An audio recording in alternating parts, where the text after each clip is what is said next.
Olá, sejam bem-vindos ao Café com Segurança. Todas as sextas-feiras, às 7h15, horário de Brasília, temos um encontro marcado para o compartilhamento solidário de conhecimentos entre os melhores profissionais relacionados com a segurança e a saúde do trabalhador. Na contribuição com os melhores temas da atualidade, um belo café com Iva Bela.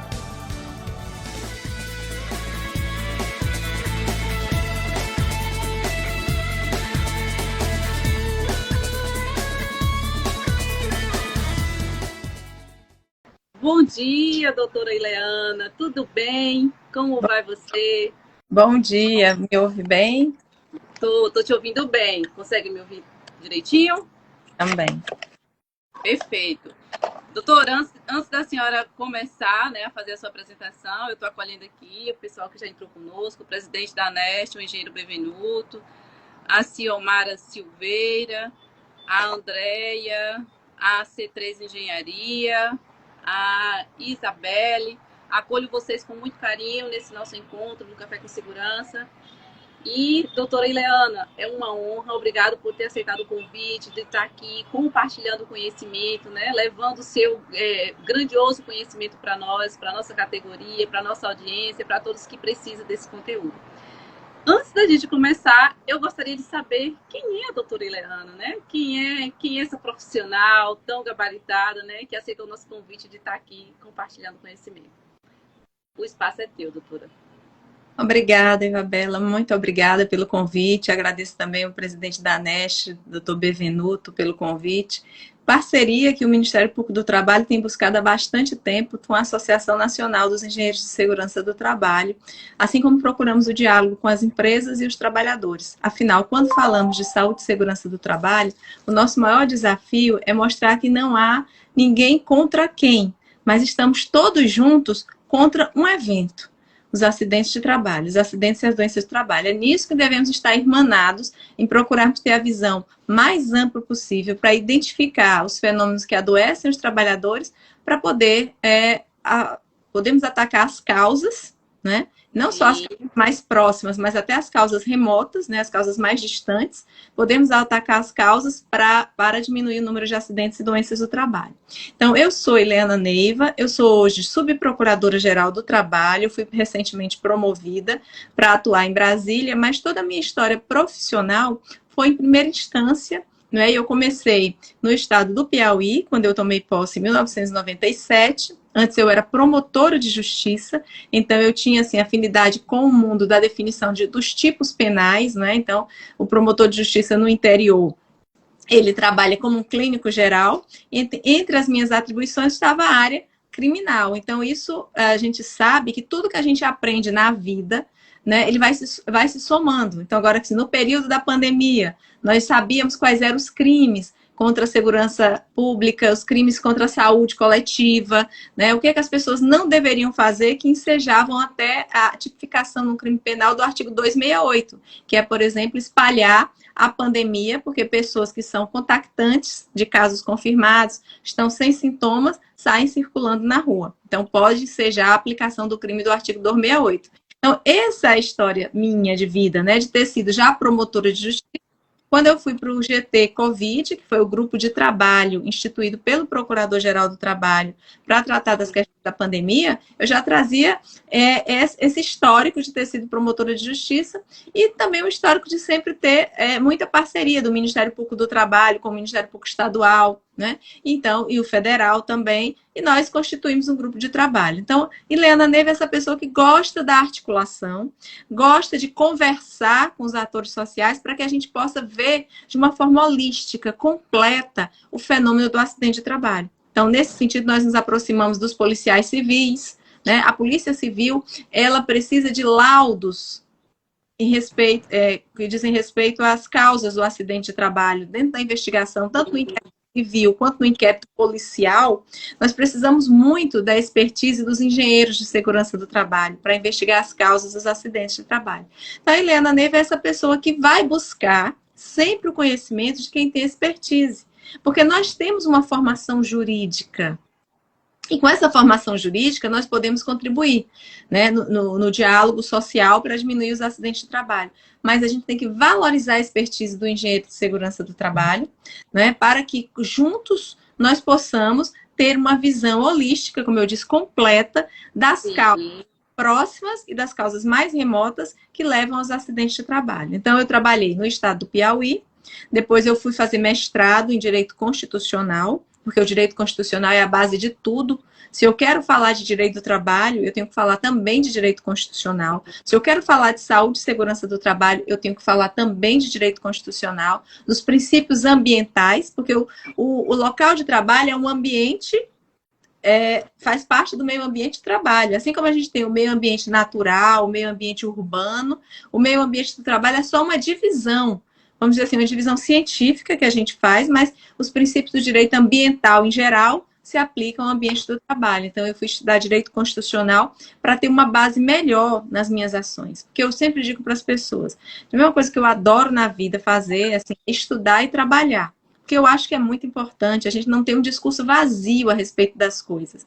E a gente lê sobre diferentes fenômenos para também poder ter essa visão global, né? A gente fala, o que reforma trabalhista tem a ver com saúde e segurança do trabalho? A gente sabe que tem a ver tudo, né?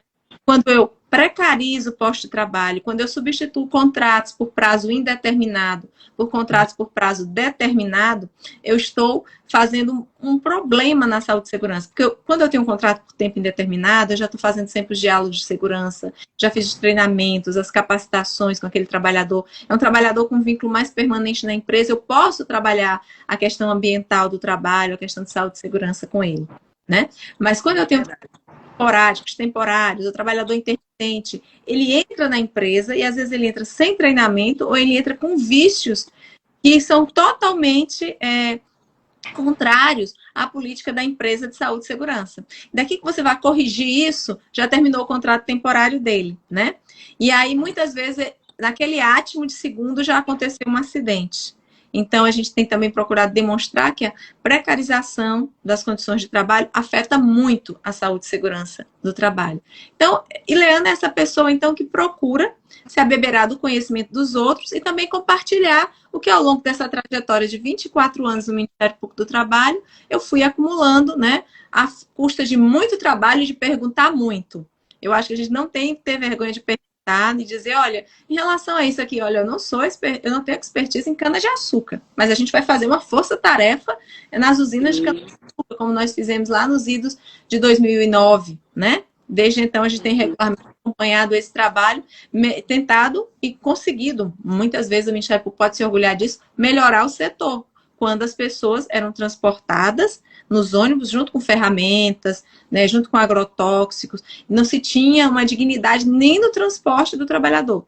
E a gente conseguiu, no Rio Grande do Norte, exigir que o transporte seja feito em ônibus, com cinto de segurança, com compartimento separado para colocar os equipamentos e os produtos, né, químicos. Então, a gente procura também essa articulação completa. E aí, é nesse sentido que eu aceitei com muita alegria o seu convite para que a gente possa discutir com os engenheiros de segurança do trabalho de todo o Brasil.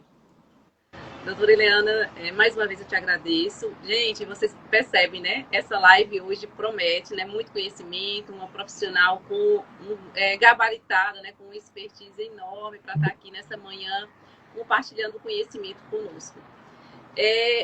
Mais uma vez eu quero pedir a todos vocês que estão aqui conosco nesse Café com Segurança, né? É uma alegria, é uma honra. Toda sexta-feira estar aqui tomando esse Café com Segurança com todos vocês. Mas eu preciso que vocês nos ajudem, né? Manda esse aviãozinho aí para demais colegas, demais profissionais, para que esse conteúdo chegue a demais pessoas, né?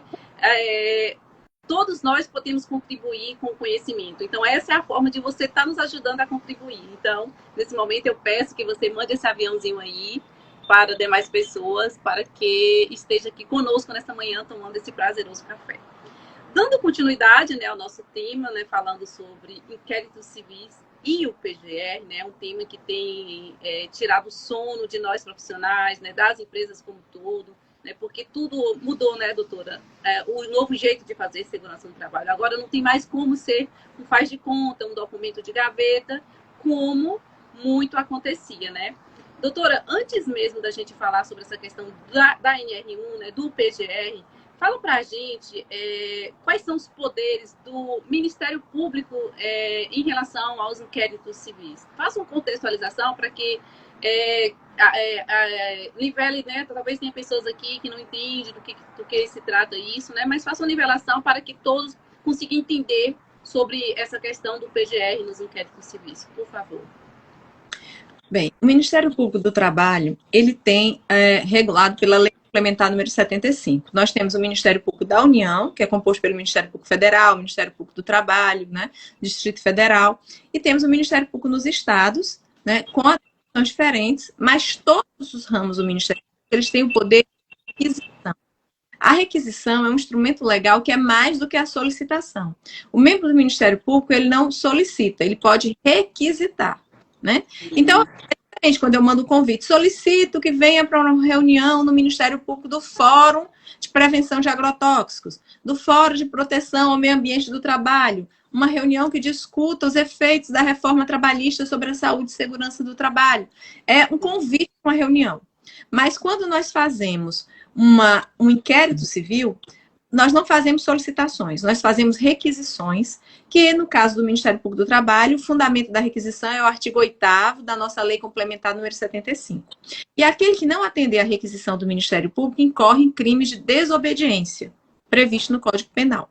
Então, as pessoas e as empresas, elas têm que cumprir as requisições do Ministério do Trabalho com a maior fidedignidade, ou seja, a gente já teve casos de empresas que se requisita documento, não tem o documento, fabrica correndo o documento, e a gente vai analisar aquele documento e verifica que ele não se coaduna com a realidade. Porque, por exemplo, a empresa foi denunciada que as condições de saúde e segurança são muito precárias. E aí o procurador do trabalho requisita agora o PGR, antes requisitava o PPA. E a empresa entrega uma folha de papel que não corresponde à realidade. O membro do Ministério Público pode fazer uma diligência, nos é assegurado por lei, adentrar em quaisquer ambientes. A nossa carteira funcional já tem, né, dito isso para qualquer um que duvide que não tem acesso à lei naquele momento.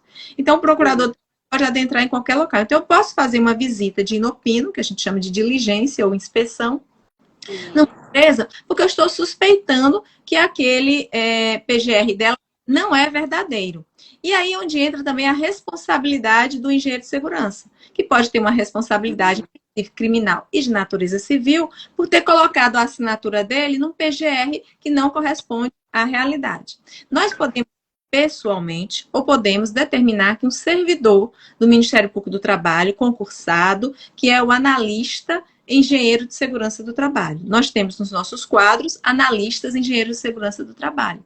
Então, esses profissionais gabaritados, eles vão lá junto ou isoladamente com o procurador e vão conferir aquele PGR. Por exemplo, um caso recente que eu estava analisando na Câmara em que eu estou, que uma empresa ela alega que ela não faz mais trabalho em altura, que ela já está fazendo corte do vidro sem precisar fazer o trabalho em altura.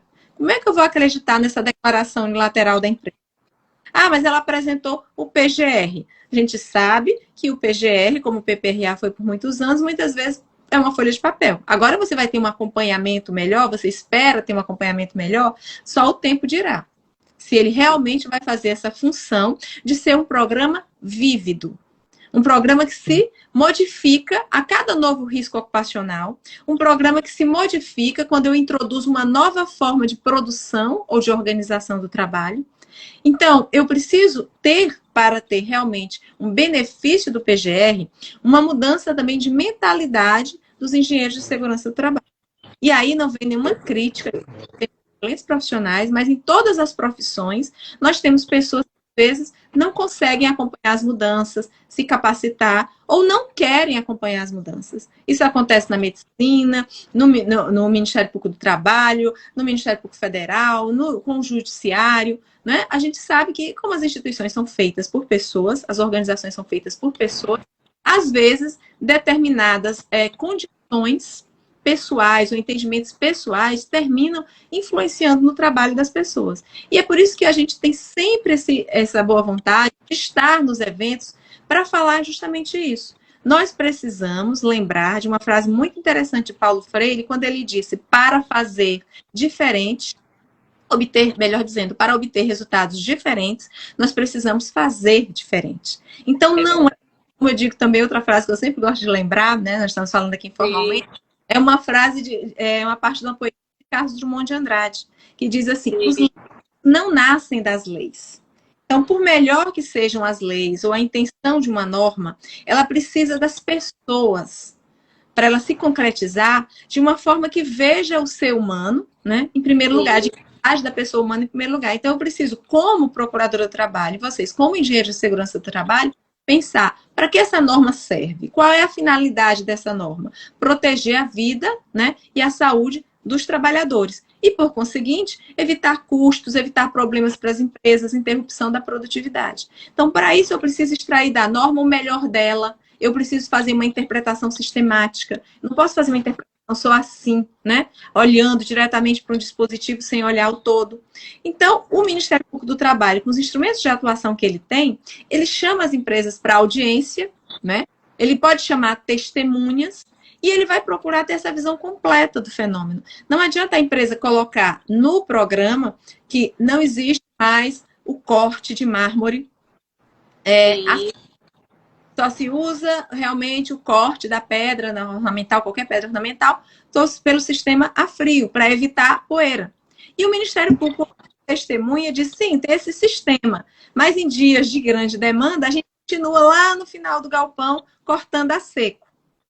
Né? Então, o Ministério Público vai ouvir a testemunha para ele saber se aquilo que está dito no PGR confere com a realidade. E sobre o programa Ser Vívido, né? O engenheiro vai lá e diz, olha, realmente nós estamos vendo que em dias de maior demanda, vocês continuam fazendo. Ou então, o corte a seco. Ou então, quando vocês vão na casa do trabalhador, vocês estão levando aquela maquininha para fazer o ajuste, e lá não tem a molhado, não tem o sistema molhado. É sempre a seco. E você não está dando para esse trabalhador, já que aquele ajuste pontual é feito lá e gera poeira, você não está dando para o trabalhador uma máscara PFF. Né? Então, o engenheiro, ele não vai, claro, em todos os locais que essa empresa presta serviço, mas ele tem que ter esse diálogo franco com a empresa. Você tem que me dizer a sua organização do trabalho, quais são os imprevistos que ocorrem. Nesse ponto, a gente tem sempre que procurar saber beirar dos conhecimentos da ergonomia. Quando, numa análise ergonômica, né, eu faço aquela análise das variáveis, dos erros, a diferença entre o trabalho real e o trabalho prescrito. Isso é muito importante para o engenheiro, para ele fazer uma atualização do PGR, sempre. E fazer dos documentos de verdade, vívidos e, portanto, dinâmicos. Né? A grande crítica ao PPRA era a sua estaticidade. Mas por que ele era estático? Ele era estático porque a lei dizia para sê-lo, ou ele era estático pela prática profissional de alguns profissionais que o transformavam em estático, de algumas empresas que não queriam transformá-lo em um documento dinâmico? Porque na antiga NR9 já se previa a atualização do PPRA em períodos inferiores a 1 ano. A norma já dizia, se há uma modificação das condições de trabalho, se surgem novos riscos ocupacionais, você antecipa a análise global, né? Então, é isso que precisa ser introjetado, e nós temos aqui um problema em relação à pandemia, que é dos profissionais não reconhecerem o risco biológico COVID nos ambientes de trabalho. Então, o Ministério Público tem dito, o risco biológico está em todos os locais. Nós não podemos fazer uma distinção entre saúde da comunidade e saúde do trabalhador. A pandemia mostra que tudo está interrelacionado. E o que a pandemia mostra para a gente? Que esse risco tem que ser reconhecido nos ambientes de trabalho. Ah, mas o empregador está adotando todas as medidas. Exatamente, ele está adotando todas as medidas por quê? Porque ele reconheceu o risco. Se ele achasse que a empresa era uma bolha, se houvesse a possibilidade de dizer que a empresa é uma bolha, ele não precisava adotar as medidas que está se adotando na comunidade. Os decretos sanitários, eles explicitam medidas que são para adotar intramuros, para serem adotadas intramuros e extramuros. Então, por isso que, se houvesse um tsunami aqui, se há uma enchente, tudo isso é para ser reconhecido no PGR. Se gera riscos. Imagina, eu tenho uma enchente numa empresa, em determinado setor de trabalho, aumenta o risco de leptospirose. Eu não vou dizer no programa que naquele período, aquele bairro que a empresa está situada, aumentou o risco de leptospirose e, portanto, meus trabalhadores têm um problema epidemiológico que entra para a empresa. e que a empresa vai adotar algumas medidas. Então, é um absurdo, assim, as pessoas pensarem que podem. Eu sou uma empresa de castanha. Eu ouvi de um engenheiro de segurança num evento na Fiesp, que ele disse, empresa de castanha, e o Ministério Público quer que a gente reconheça que existe risco biológico?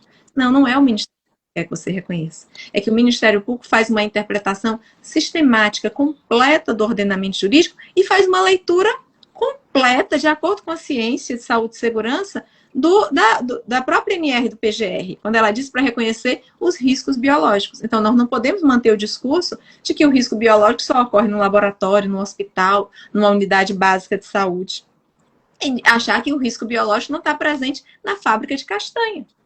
Né? Porque se o vetor é o homem e as pessoas estão trabalhando, esse vírus está circulando em todos os ambientes de trabalho, então tem que reconhecer o risco biológico. Se você explica, como engenheiro de segurança do trabalho, isso para a empresa, você está fazendo um serviço para toda a coletividade, eu diria para o mundo. Isso foi discutido também na OIT. Eu participei de forma virtual da Conferência Internacional do Trabalho, né, da OIT, em junho do ano passado, e nas comissões que se discutia isso. É que nós não podemos mais fazer uma separação artificial entre o que é saúde do trabalhador fora da empresa e o que é saúde do trabalhador dentro da empresa. Isso também leva a uma discussão sobre os poderes do empregador. E o Ministério Público do Trabalho se colocou ao lado de empregadores e trabalhadores quando nós recomendamos que nos programas de saúde e segurança do trabalho, após o reconhecimento de que o risco biológico, né, decorrente do perigo SARS-CoV-2, do novo coronavírus, está em todos os ambientes de trabalho, nós dissemos, empregadores, insiram as medidas de proteção, inclusive a vacinação. Então, nós dizíamos isso, e agora, em 3 de janeiro, entra em vigor a nova NR7, e lá está claro que uma das diretrizes do PCMSO é acompanhar a imunização, inclusive exigir a imunização dos trabalhadores de acordo com o cronograma do Ministério da Saúde. Então, aquilo que o Ministério Público, numa interpretação sistemática, já vinha dizendo, agora está na nova NR7. Estabelecido. Tá claro. E isso não deveria ser uma estranheza para ninguém, é porque se toma ideológica em torno da vacina, né? E aí, quando as pessoas entram, questões ideológicas, de sentimento, gosto de A, B, sigo A, B, elas às vezes perdem o discernimento científico necessário, aquele distanciamento que o cientista tem que ter para ver o assunto. Nós já falávamos nas NRs há muito tempo que o empregador deveria exigir a imunização contra o tétano. Na NR32 já dizia que os estabelecimentos de saúde tinham que controlar a imunização dos seus trabalhadores. Então, qual é o estranhamento de dizer que aquela empresa, seja uma fábrica de castanha, seja uma loja, né, seja uma indústria de roupas, de confecções, qual é o estranhamento em dizer que ela deve, no programa de controle médico de saúde ocupacional, exigir a imunização dos seus trabalhadores? Então, qual é o estranhamento de se dizer que se a norma geral é que todos os trabalhadores devem usar máscara, se o empregador encontra, no contexto da pandemia, um trabalhador sem usar máscara, dando trabalho para usar máscara, é um ato faltoso. Agora, para ser um ato faltoso, eu preciso ter essa máscara como EPI. Por quê? A CLT, aí vamos ali, os positivistas querem ler a letra fria da lei, não querem fazer a interpretação sistemática, né? Então, por que eles querem aplicar que é ato faltoso eu repreender um trabalhador porque ele não está usando a máscara de tecido? Sim. Não, agora tem que ser EPI. Se esse trabalhador não está usando a PFF que eu entreguei para ele, constitui ato faltoso. E aí está previsto no PGR, está dizendo que a máscara adequada é uma PFF e o técnico de segurança encontra no chão de fábrica o trabalhador sem querer usar a PFF. Então, ele adverte, é um ato faltoso que pode levar a despedida por justa causa. Mas se essa máscara for uma máscara meramente de tecido, a empresa já forneceu há muito tempo, está com 6 meses aquele trabalhador com a máscara de tecido. E o trabalhador disse, eu não estou usando isso, vai se defender em juízo, vai se defender perante o judiciário, vai dizer, a minha despedida foi abusiva, eu não poderia ter sido despedido por justa causa, porque máscara de tecido não é EPI. Olha como os advogados podem trabalhar essa questão. A própria norma do Ministério do Trabalho diz que máscaras cirúrgicas e de tecido não são EPIs. Porque eles não poderiam dizer diferente, porque tem a NR6, para ser EPI tem que ter um certificado de aprovação, esse certificado vem após um laudo da eficácia do equipamento. Então, um advogado habilidoso, ele vai dizer o seguinte: não, o meu cliente não poderia ter sido despedido por justa causa por não utilizar o EPI, porque essa máscara que era fornecida a ele não era EPI. A empresa, por favor, excelência, eu quero, senhor, que a empresa junte aos autos as guias de entrega de máscaras. A empresa junta uma guia de entrega de máscara de tecido, portanto, sem CA, comprova a tese do advogado. A entrega ocorreu lá em 2020, no começo da pandemia, o trabalhador foi despedido em 2021. Não havia comprovação de reposição nem dessa mera máscara de tecido. A empresa previa no seu protocolo, no plano de contingência, que é um absurdo, gente. A gente está indo para o terceiro ano da pandemia e se falar em plano de contingência. Plano de contingência é uma coisa que se faz para algo emergencial. Ah, chegou o tsunami lá na costa do Chile, vai se fazer um plano de contingência. Depois o tsunami vai embora. Mas enquanto o perigo não foi embora, eu não posso ficar tratando sempre a situação com plano de contingência. Eu tenho que trazer o reconhecimento desse perigo para o PGR, tenho que identificar os riscos decorrentes desse perigo e tenho que adotar as medidas de saúde e segurança, né, previstas e monitorar essas medidas. Então, veja que se o engenheiro de segurança não tiver essa conversa com a empresa, vai dizer assim, olha, você não quer gastar com engenheiro de segurança, você não quer valorizar o que eu estou dizendo, você vai gastar lá na frente com o advogado. Doutora, temos muitas perguntas aqui, rapidinho, mas assim, o Edson Nogueira, lá do Rio de Janeiro, ele perguntou o seguinte: quanto aos testes rápidos na entrada e saída do trabalho, já que a senhora está falando desse assunto, fala disso também, porque já tem tudo a ver. Gente, a gente vai responder todas as perguntas, quem tiver dúvida pode mandar, na medida do possível a doutora Ileana vai estar respondendo todas aqui, tá bem? Só ela terminar de contextualizar aí, a gente vai dar uma olhadinha aqui nas perguntas, tá bem? Pronto, doutora. Então, fala aí, contextualiza e já inclui essa resposta do Edson Nogueira.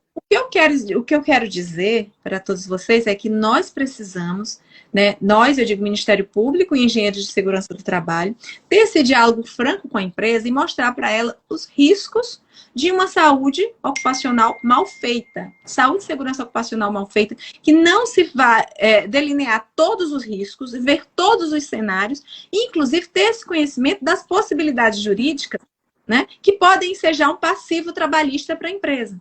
Então, quando nós falamos que houve uma identificação do risco biológico decorrente do perigo SARS-CoV, decorrente da pandemia Covid, foram colocados no bojo do PGR todas as medidas de prevenção, eu tenho normas gerais, que essas normas gerais de saúde e segurança são exigíveis do trabalhador. Ele deve ser informado de quais são os riscos no ambiente de trabalho, é o direito à informação em matéria ambiental, né, que se aplica a tudo. E, a partir dessa informação, ele deve ser capacitado e, depois disso, deve ser exigido dele. Então, exigiu dele, norma geral, comprove sua vacinação. Norma geral, submeta-se ao teste rápido na entrada da empresa. Agora, informe o trabalhador que esse teste não é um teste de diagnóstico. É um teste para triagem de casos. É aquilo que está bem colocado na NR7, de fazer-se a vigilância ativa. O que é a vigilância ativa? É a empresa ser mais rápida do que o vírus, ela procurar identificar quem é que está com sintomas relacionados. É aquilo que no começo os planos de contingência colocaram. Ah, vamos medir a temperatura do trabalhador. Depois se viu que em muitos casos o trabalhador está assintomático ou está sintomático sem febre. Quantas pessoas tiveram Covid e não tiveram febre?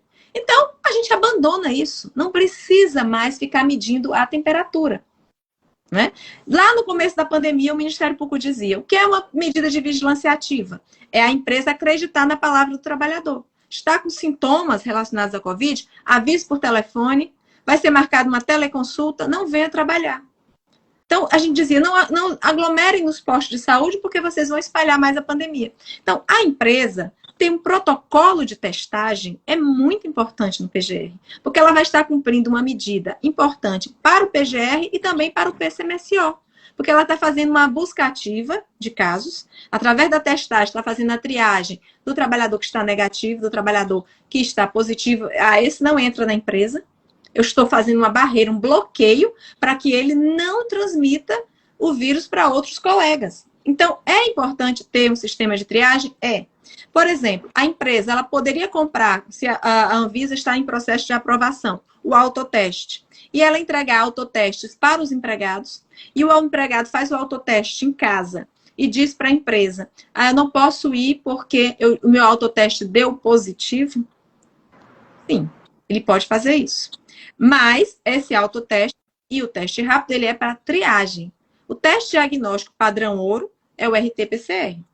Então, o empregador, ele vai aceitar a falta ao trabalho do empregado, segundo a lei, essa é uma legislação específica da pandemia. É importante que os engenheiros de saúde e segurança, os engenheiros de segurança e os profissionais em geral de saúde e segurança do trabalho, eles estejam atentos para a legislação do período pandêmico, ou seja, é uma legislação que diz determinadas exceções são admissíveis porque nós estamos num período de pandemia. Então, a Lei 605, que regula o repouso semanal remunerado, ela foi modificada para dizer que até 7 dias o trabalhador pode faltar ao serviço só apresentando o atestado no 8º.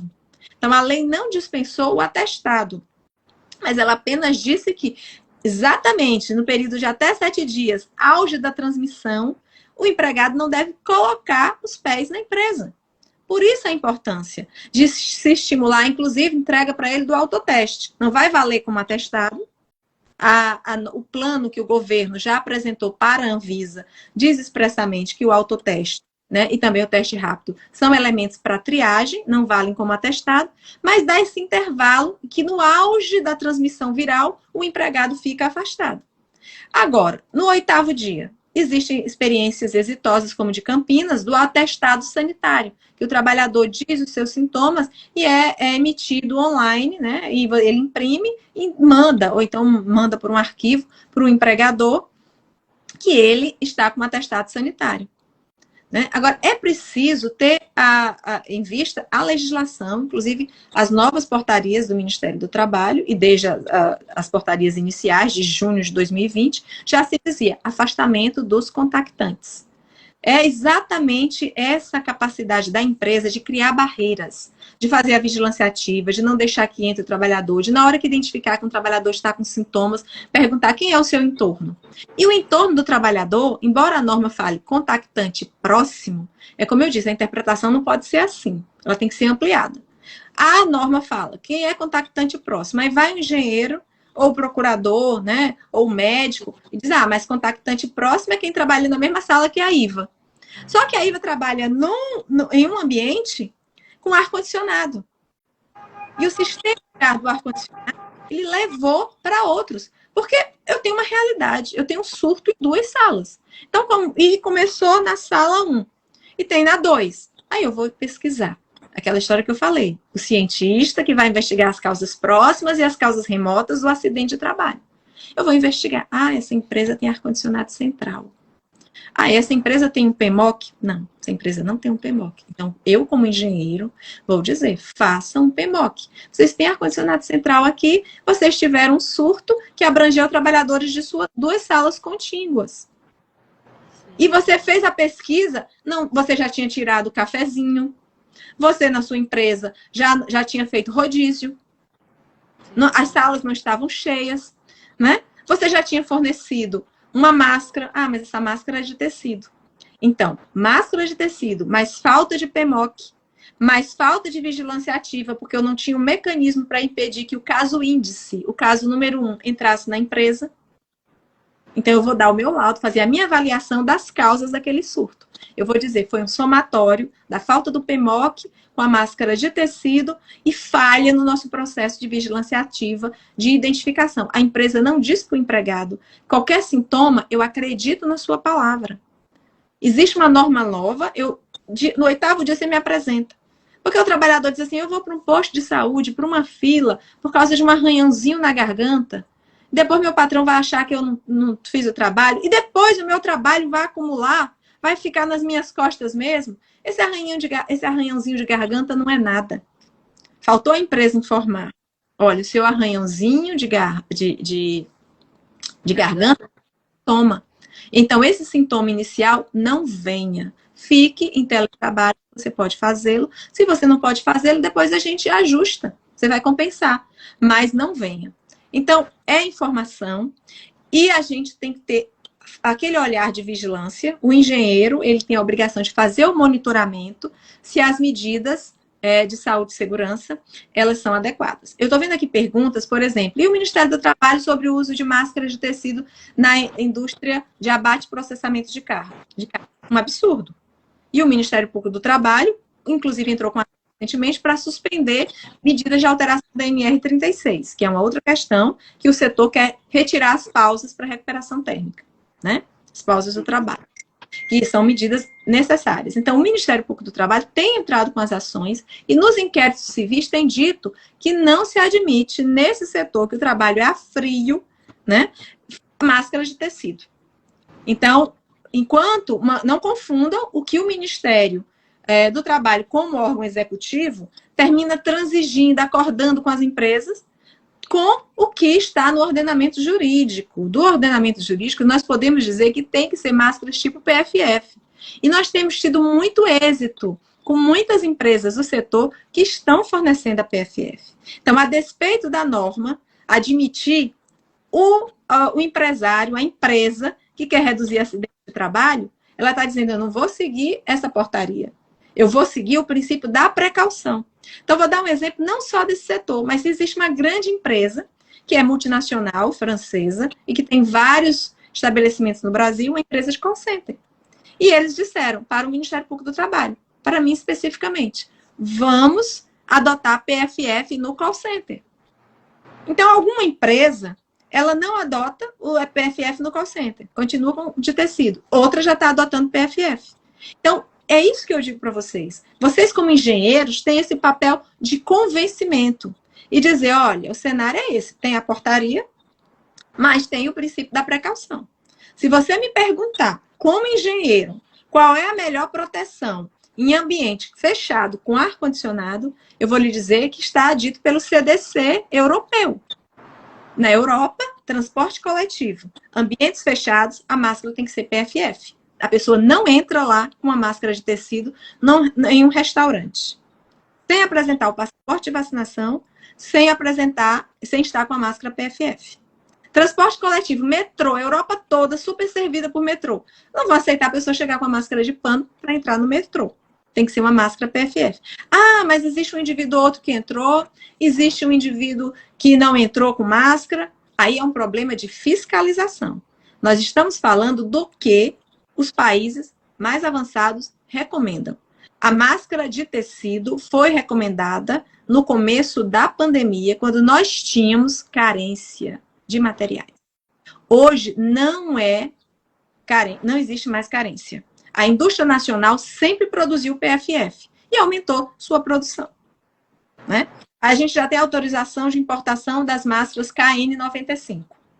Nós já temos possível no mercado a máscara da 3M, a Aura, né? Aquela máscara com bastante proteção. Ah, mas o custo é alto. Bom, considerando o custo, o que é que vocês podem no PGR? Recomendar o reuso. Mas como é que vai ser o reuso? O reuso seguro. Esse reuso seguro é fornecendo para cada dia da semana uma máscara e só fazendo a repetição na semana seguinte. E vendo um tempo de uso de acordo com o estado de conservação, entregando para o trabalhador, né, os compartimentos onde ele deve guardar isso. Não pode guardar a máscara de qualquer jeito no armário, né, que guarda a bota, que guarda o instrumento de trabalho, que guarda o que trouxe de casa, a roupa. Não. Aqueles recipientes plásticos, um saco plástico, né? E orientar. Muita tarefa do engenheiro de segurança do trabalho orientando. Né? Então, nós precisamos ter essa visão ampla, como eu disse, do qual é a melhor proteção para o trabalhador. É muito assunto aqui para a gente falar. Eu gostaria de ficar a manhã toda aqui. Ainda tem coisas aqui do nosso tema para a gente abordar.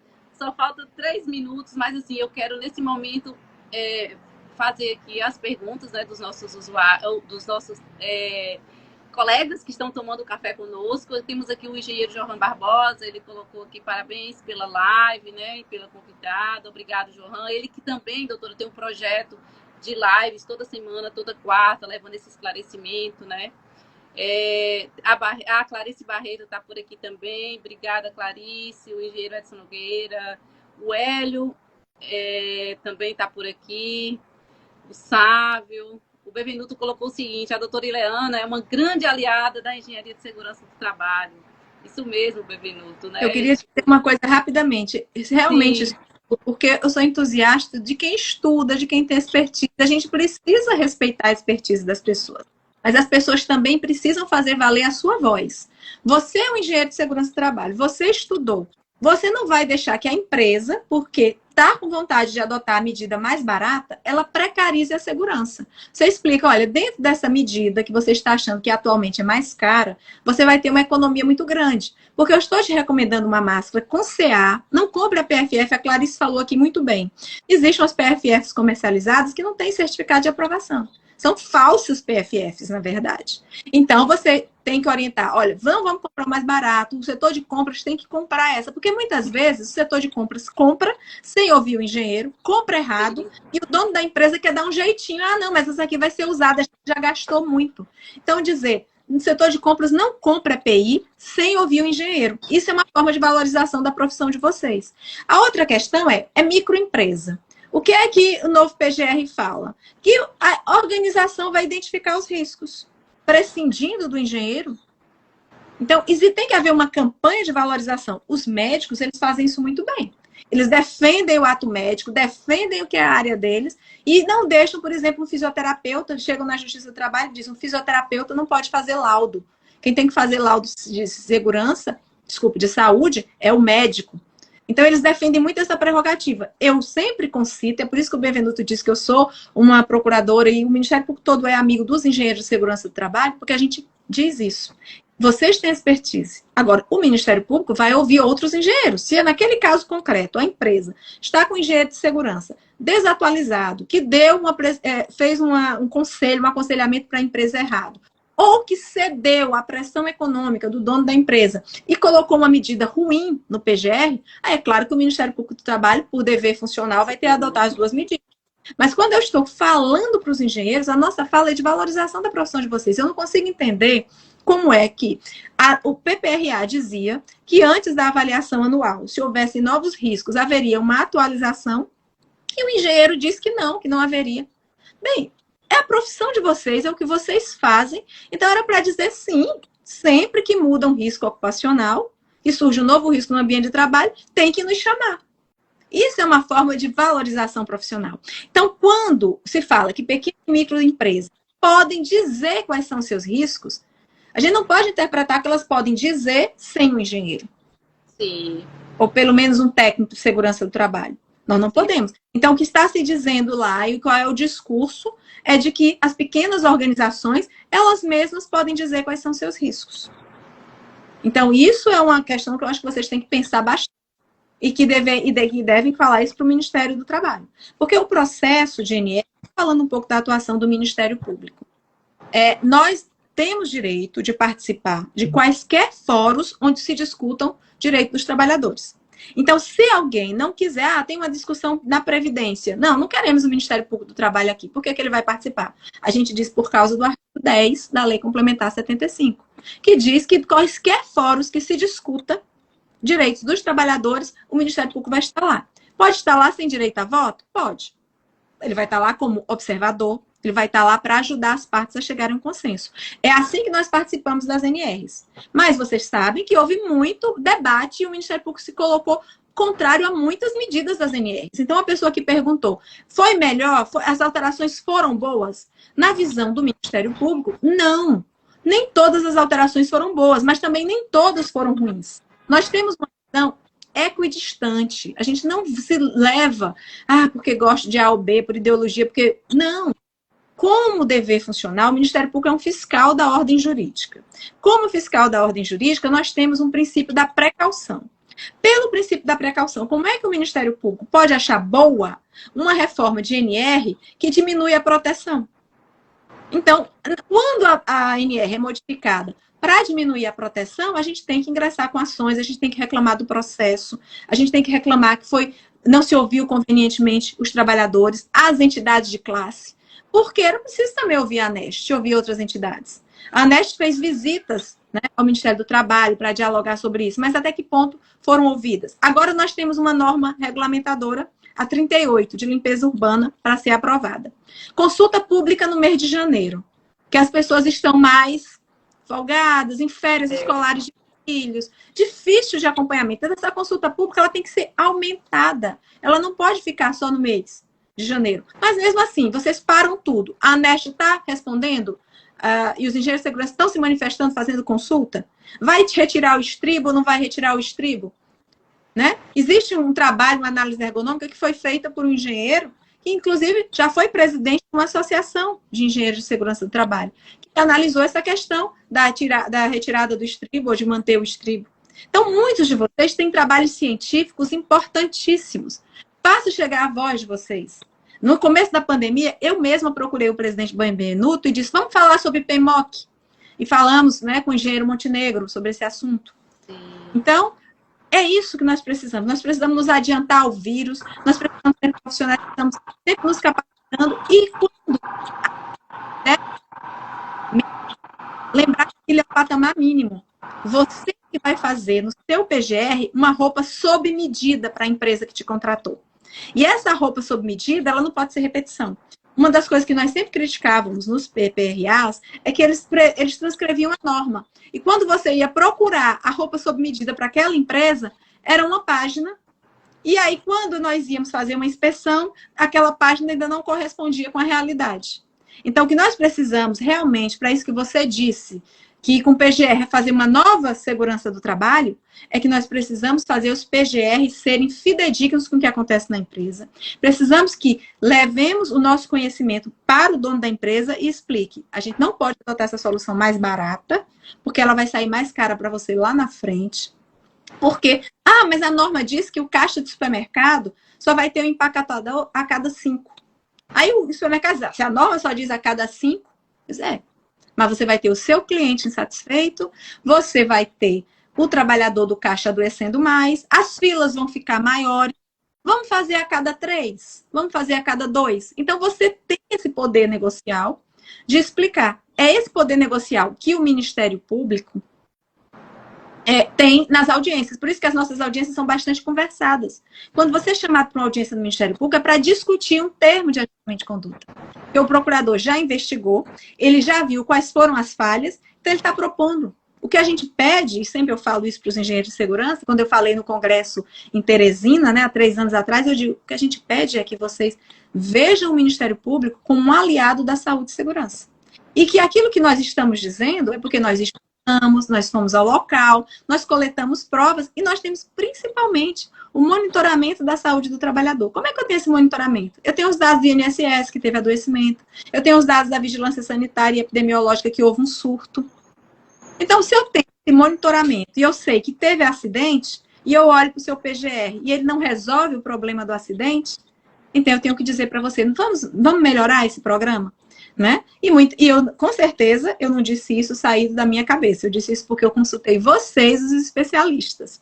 Porque eu consultei a ciência e ela deu esse toque para o Ministério Público e ele propõe o termo de ajustamento de conduta. Sim.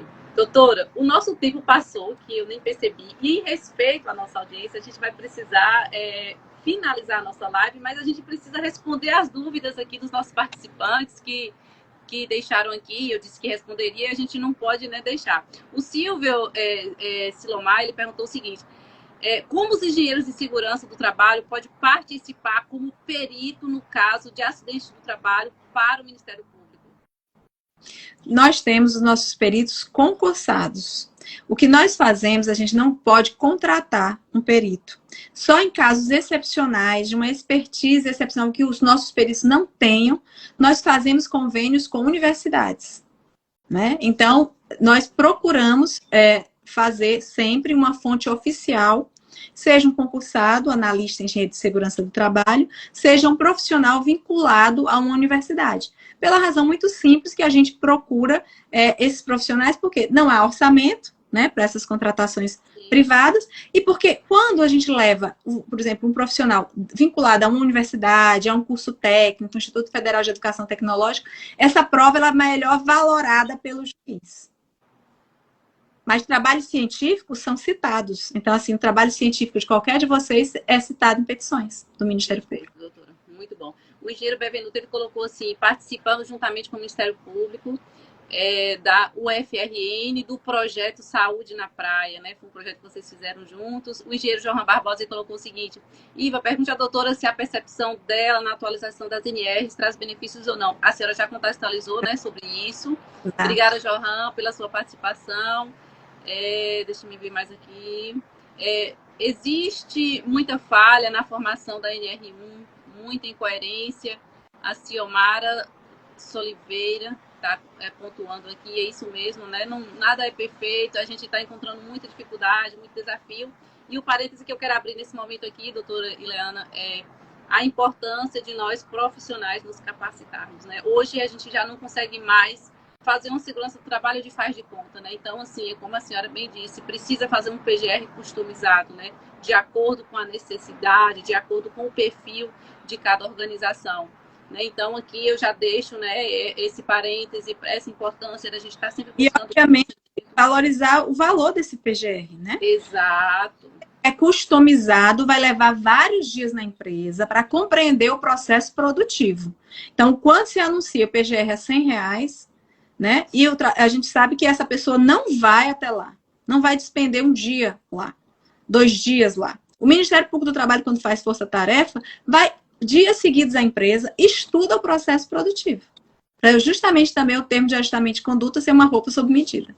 Exatamente. Doutora, já que a gente está falando disso, eu já quero oficializar aqui, né, ao vivo, para a gente dividir essa live em 2 etapas. Ficou um assunto bem importante que a gente não abordou, os fatores psicossociais do PGR. E eu sei da importância disso, eu sei dos desafios que eu estou encontrando para abordar isso, né? Então, assim, eu queria que a gente dividisse essa live em 2 partes, se possível, né, para a senhora, para a gente estar trazendo aqui esse esclarecimento, porque, assim como eu, profissional, eu creio que os colegas que estão aqui também estão encontrando esse desafio, e a gente precisa ver, né, qual a forma correta da gente estar abordando isso, como é que o Ministério Público, né, enxerga isso, o que pode estar ajudando.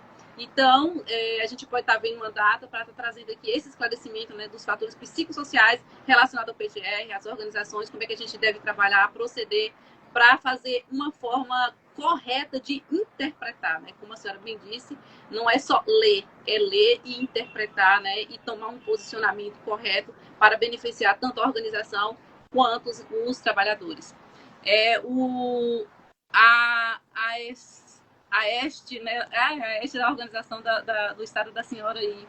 Falou excelente a explanação, a Cristina Clemes, que sempre nos ajuda na divulgação, a engenheira Cristina, profissionais precisam ficar atentos, isso mesmo, Cristina. O engenheiro Edson Nogueira, perfeito reconhecimento da SAS, né, no PPRA, agora atual PGR, né. E aí ele ainda fala o seguinte, e aí, com a falta de adoção de medidas de controle corretas, ocorre a contaminação, que eu quis dizer, né, do trabalhador, e aí o acidente de trabalho, eu acho que está querendo dizer, né, em relação às máscaras, doutora, né? Então, assim, indo mais para frente, se a vacina é uma medida de controle e conta do PPRA e PCMSO, é falta grave do empregado não se vacinar e dar justa causa. Nas questões das vacinas, doutora. Nós fizemos, fala sobre isso. Ele fez um dizendo isso. Não, qualquer medida geral. Por isso que é importante todas as medidas de saúde e segurança estarem no PGR e no PCMSO. Porque o que a CLT diz é que o descumprimento pelo empregado das medidas gerais de saúde e segurança do trabalho constitui ato faltoso. Então, são 2 incisos no artigo. Constitui ato faltoso, que todo mundo conhece, de não usar o EPI, mas também o primeiro inciso antes diz que constitui ato faltoso desobedecer quaisquer normas gerais de saúde e segurança. Então, implica numa justa causa o empregado que recusa vacinar. Sim, mas é a última medida. O que nós recomendamos é que antecipe o exame periódico para que o médico do trabalho convença esse trabalhador. Para que a empresa... Muitos trabalhadores, eu já tive relato, inclusive da moça que trabalha na minha casa, quando ela foi se vacinar, ela disse, eu encontrei uma pessoa na fila que disse, só estou vindo porque meu empregador mandou. porque eu não confio nessa vacina. Então, houve muitas fake news. As pessoas disseram que a vacina foi feita rapidamente. E daí? Foi feita rapidamente porque nós já tínhamos tecnologia. Há quanto tempo nós temos tecnologia de vacinas? As vacinas, elas demoram mais tempo a serem feitas quando a gente não tinha ainda tecnologia. Então, ser feito rapidamente não quer dizer a falta de eficácia. A eficácia está sendo demonstrada aí, porque nós estamos passando por uma cepa de alta transmissibilidade e as vacinas têm segurado, né? As pessoas não têm adoecido tão gravemente. Então, acho que já se provou a eficácia das vacinas, mas ainda continua fake news. Esse trabalhador está recebendo fake news, né? As pessoas que ele confia estão dizendo não se vacine. Então, é preciso que o médico do trabalho o convença da vacinação e o empregador ele tem esse poder, até porque se ele vai ter o ônus, esse trabalhador que diz que não vai se vacinar, vai que ele agrava, falece, depois os herdeiros entram com uma ação de indenização, dizendo que a empresa não protegeu convenientemente o pai. Aí vai dizer, era máscara de tecido. Eles não vão dizer em juízo que foi porque o pai não se vacinou. Quem vai fazer essa defesa é a empresa. Eles vão dizer que era por causa da máscara de tecido. Entendeu? Então, é preciso ter essa conversa de diálogo franco com o empregador, dizendo os riscos que ele corre e não inserir a vacinação. Mas agora, isso foi uma boa reforma, a NR7 foi bem clara, que o programa de imunização é uma das diretrizes do PCMSO. Sim, sim, sim. O Pedro Rosas também, ele também, doutora, tem um projeto, né, do Clube da Engenharia, também é pela manhã, ele está levando esses esclarecimentos para os profissionais. Pois é, ele colocou aqui, muito importante, a empresa ter PMOC. É verdade, e pouco se fala em PMOC. Às vezes a gente chega na organização e fala de PMOC, não sabe nem o que é, né? Então, assim, a importância, como a senhora bem disse aí, de nós profissionais posicionar, essa iniciativa de estar aqui toda sexta-feira trazendo Café com Segurança é justamente para isso, levar esse esclarecimento. Porque, assim, muitas das vezes falta, deixa de fazer porque não tem o conhecimento. Então, o nosso papel, além de exercer, né, o profissionalismo, né, com maestria, é também de levar essa informação, de levar esse esclarecimento, de fazer esse algo a mais, não é, doutora? Sim, e eu quero lembrar aqui, aproveitando que a Ciomara Oliveira disse uma coisa muito importante. Trabalhadores que querem vacinar seus filhos e levam a Covid para o ambiente de trabalho. Então, nós temos que vacinar toda a população. A vacina é segura para as crianças e a vacinação é obrigatória, porque o Estatuto da Criança e do Adolescente diz isso. A vacinação é um direito da criança e é obrigatória. Por isso, o Ministério Público do Trabalho, junto com os outros ramos, nós editamos uma nota que vocês podem consultar na internet, a nota do CNPJ, que é o PG, que é o CNPG, é o Conselho Nacional de Procuradores Gerais. Existe um item da nota, que foi a participação do Ministério Público nessa nota, que é a vacinação infantil nas relações de trabalho. Nós mostramos que, através de uma criança, a Covid pode entrar no ambiente de trabalho, se espalhar para outros trabalhadores e haver um surto. Então, é interesse da empresa, sim, nessa questão da busca ativa, de criar um muro, uma parede de proteção que faça com que a Covid não entre no ambiente de trabalho, o empregador pode também fazer campanhas orientativas a seus empregados, inclusive informando a eles que, se eles não vacinarem, o Conselho Tutelar ou o Ministério Público Estadual podem processar esse trabalhador. Então, a empresa tem esse dever de informação, se autoprotegendo e protegendo os outros trabalhadores. Porque a vacinação não é um direito individual. A vacinação é um dever coletivo. É um direito e um dever coletivo. Então, foi muito importante o que a Ciomara colocou aqui, porque muitas vezes pode achar, é abusivo, eu não posso me meter na vida pessoal do meu empregado. Não, está na vigilância ativa. Eu posso fazer um questionário de vigilância ativa na empresa, dizendo assim, preencha o questionário. Todos na sua casa estão vacinados? Né? O que ele não vai fazer, claro, é pegar o formulário, a carteira de vacinação do filho e anexar no prontuário. Como ele vai pegar a carteira de vacinação do trabalhador e anexar o prontuário médico. Mas ele tem essa campanha de informação, ele deve fazer. Sim, sim. Doutora, a gente vai precisar finalizar o nosso Café com Segurança. É hora da gente começar a trabalhar em respeito também a você, porque eu sei que você tem seus compromissos, né? Eu disse que era apenas 45 minutinhos, né, de contextualização aqui para levar esse esclarecimento, mas assim, o tema pede, né? A gente trouxe até fatores aqui que não estava nem combinado no nosso roteiro, né, do que nós falaríamos. Isso foi muito bom, né? Esse esclarecimento amplo. E, assim, veja a sua agenda aí, que dia que a gente pode fazer a parte 2 da nossa live, né? Já está feito o anúncio que é oficial, a gente vai estar contextualizando isso, porque é muito importante a gente estar falando disso, né? Porque às vezes a gente fala, não, mas o papel do engenheiro é fazer só riscos químicos, físico e biológico e acidente, né? Deixa aqui que o profissional da ergonomia fala da ergonomia, faz a sugestão, né? Como era antigamente no PPRA. Então, assim, a gente vê que não é bem por aí. E aí a gente vai vir para poder falar exatamente disso, né? Dessa importância, do posicionamento do Ministério Público em relação a isso, né? Porque quanto mais esclarecimento, melhor. Fica à vontade, né? Para quando tiver um horário bom na sua agenda. O Café com Segurança ele acontece todas as sextas-feiras, né? Às 7h15 da manhã. Né? Então, se não precisa ser na próxima sexta-feira, se puder ser na próxima sexta-feira, ótimo, que já vai ser uma continuidade. Caso não, pode ser em uma outra data, fica a seu critério, né? Já fica aqui oficial. E nesse momento, doutora, eu tenho muitos comentários aqui que eu gostaria de ler, né? Que eu gostaria de falar, mas infelizmente são muitos, o nosso tempo é curto, mas eu agradeço cada um de você, o carinho, né? Cada mensagem que mandou aí, né? Cada incentivo, isso nos motiva a estar trazendo, estar levando mais o conhecimento. O engenheiro Bevenuto colocou o seguinte: a ANEST e a EST Rio Grande do Norte agradecem a doutora Ileana. Isso mesmo, presidente, é uma honra ter uma profissional como ela aqui nesse Café com Segurança, levando esse esclarecimento. E, doutora, nesse momento, faça suas considerações finais. Se quiser falar de algum projeto, de alguma campanha, sinta-se à vontade, a casa é sua.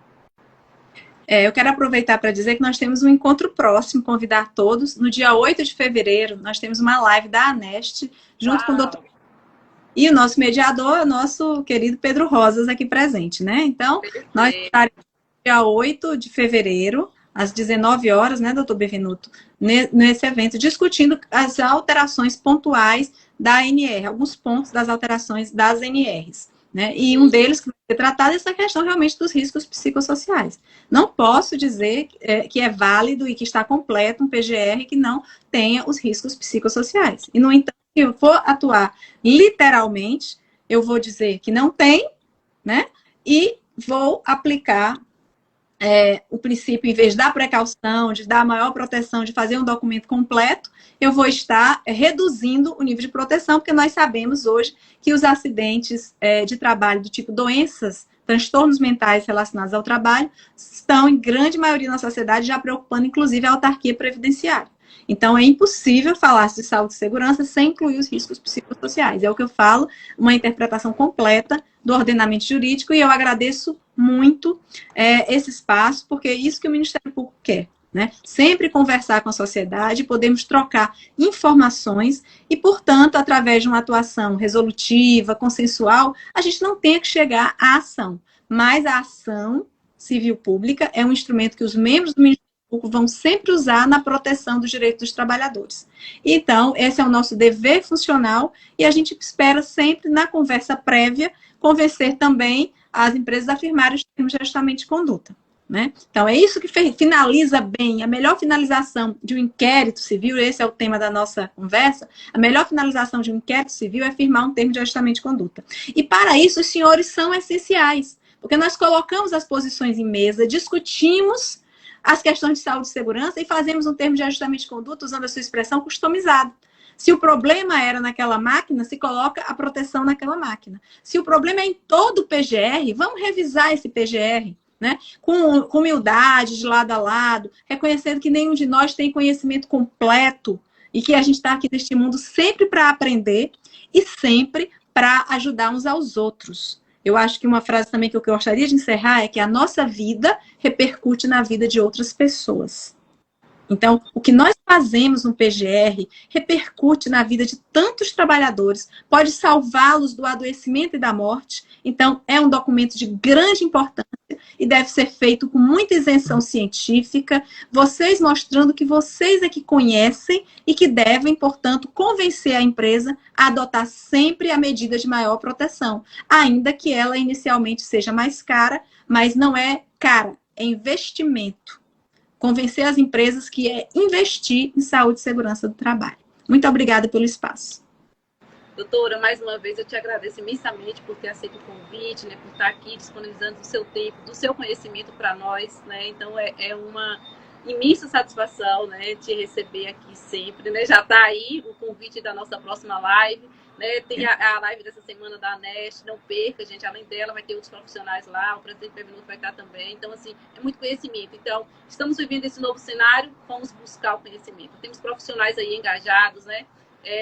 Disponíveis a transmitir o conhecimento, isso é muito bom, né? Então, assim, vamos unir a categoria, unir com os profissionais que estão aí para nos ajudar, né? Agora não existe mais só a engenharia, só a segurança do trabalho, agora está todo entrelaçado, né? Uma engrenagem, e para fazer essa engrenagem rodar com maestria, precisa que nós nos posicionemos, né? Então, assim, esse posicionamento é importante, está buscando conhecimento.